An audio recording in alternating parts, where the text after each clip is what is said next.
கல்லு மேல செதுக்கி வச்ச கவிதை இந்த நேசம். இப்பிறப்போம் எப்பிறப்போம் தொடரும் இந்த பாசம்.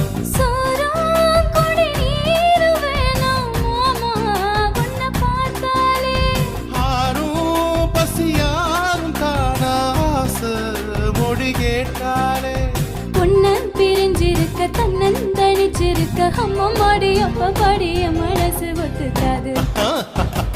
சிந்தூர பாண்டிக்கு ஒரு சோடி கிளி கூட சோழ கருது போல தோள தொட்டு ஆட. காதல் பாட்டெடுக்கும் வயசு இது, கேட்டு கிருகிருக்கும் மனசு இது. ஒரு திருமானே பசு மரத்தேனே நினைச்சது நிறைவேறும்.